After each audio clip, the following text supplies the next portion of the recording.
So you want to have sweet, succulent, tender pork tacos, and you know they'll be a smash hit at your family's next get-together, but you can't spend hours in the kitchen day of. You only have 20 minutes to cook it. Well, don't worry, because with a little bit of prep time, anything is possible. In today's video, you'll learn how to braise pork so that it's super tender and juicy, how to properly store that pork so it's ready at a moment's notice, and how to serve it to your guests or yourself in under 20 minutes. This is my go-to method for potlucks and dinner parties, so follow along and let's get to cooking. Now, the most important part to pulling off this 20-minute meal is prepping 90% of the food ahead of time. We're first going to rehydrate our chilies. I'm going to grab 3 chilies de ancho and 4 chilies de guajillo. And don't worry, these are actually very easy to find. Most grocery stores have them in the international food section. To prep these chilies,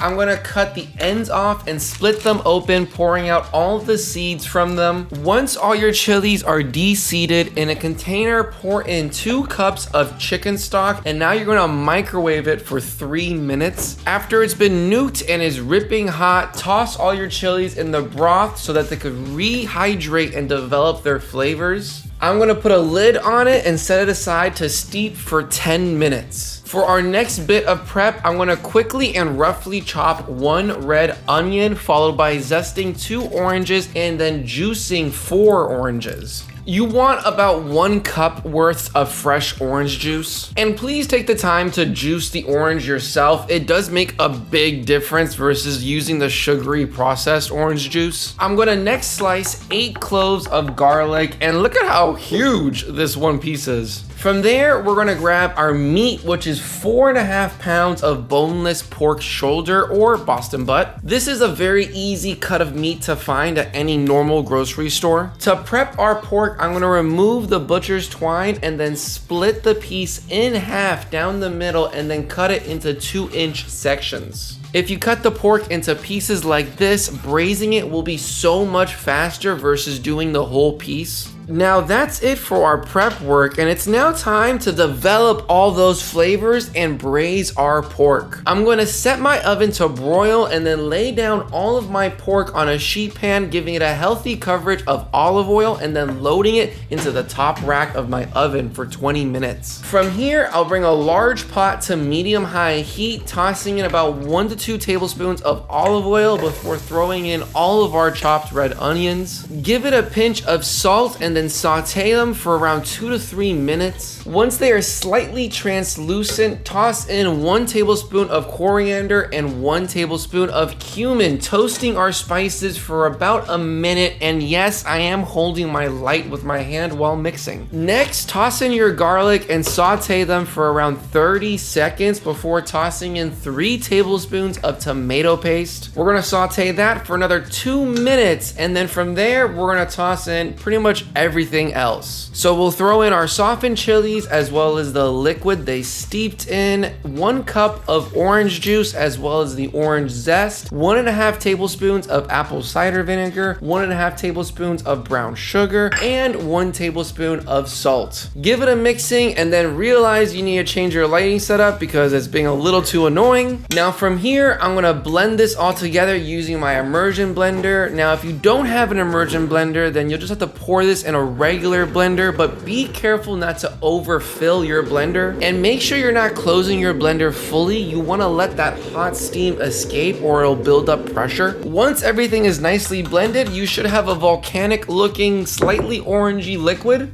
And just so you know, it's not spicy at all, but it does taste really good. Now my pork has been broiling for around 20 minutes, and as you can see, we got a little char and color on them. And just be warned, broiling can get a little smoky, but I do think it's faster and easier versus searing it in a pot. Plus, you'll be able to sear the pork and make your braising liquid at the same time. Now I'm gonna nestle all of our pork into our braising liquid, and you see all those pork juices? Well, I'm gonna toss that into into our pot as well. Now I'm gonna set our oven to 300 degrees Fahrenheit, throw a lid on top of our pot, and then toss it in the oven for around 2 hours. Now, while it cooks, this is a great time to start dancing around, or if you wanna be actually productive, start cleaning up your mess. Either way, at the end of our 2 hours, this is what you're working with. Super juicy, tender pork that you'll be able to easily pull to shreds with little effort. And if you're enjoying this video, please hit the like and subscribe button. It helps this channel out in so many ways than you realize, so I appreciate any support you can provide. And now it's time to store our pork, and this is honestly the most important lesson you could learn. The beauty of cooking and storing ahead of time is so that you don't have to do any heavy lifting the day of. All you gotta do is just reheat it and serve it. Now to store this, I'm just gonna place my pork on a plate and wrap them in aluminum foil, throwing them in my fridge. I would normally use an airtight container, but I'm cooking this the next day, so I'm not gonna worry about it too much. Now I'm gonna pour the liquid into a deli container, but I did accidentally forget to strain it first. So strain it first like I'm doing here, and then pour it into your deli container. I'll then store them in the fridge as well, and both the liquid and the pork will last in the fridge for 3 or 4 days, so long as they're in an airtight container. But that means you can make this 3 to 4 days ahead of time. And now it's time to serve our 20-minute braised pork tacos. Now, if you look at our liquid, you can see a layer of fat has formed on top. All you gotta do is just with a spoon, scoop it out and throw it away. Now, in a large pot, I'm gonna nestle all my pork pieces, or as much as I wanna serve, next to one another, and then I'm gonna pour in a little bit of our liquid. I didn't microwave this for 30 seconds beforehand, but you just want enough liquid to simmer and reheat your pork, just a little bit. I'll next set our pot to medium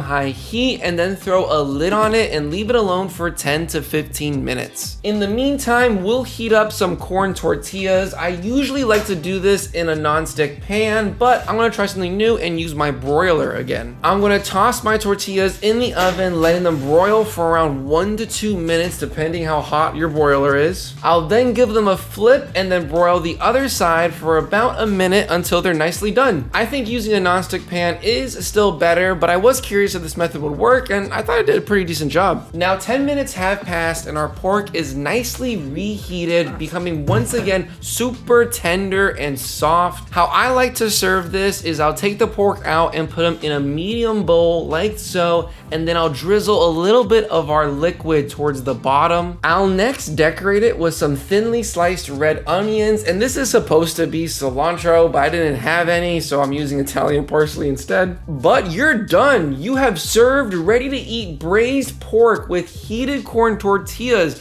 and it took 20 minutes to do it. Now, we obviously had to prep everything in advance, but it makes cooking the day of a whole lot easier, which is the one thing I really wanted to teach you guys here. You can see how tender and soft our pork is. It's super easy to break apart with your fingers, and taste-wise, it's really good.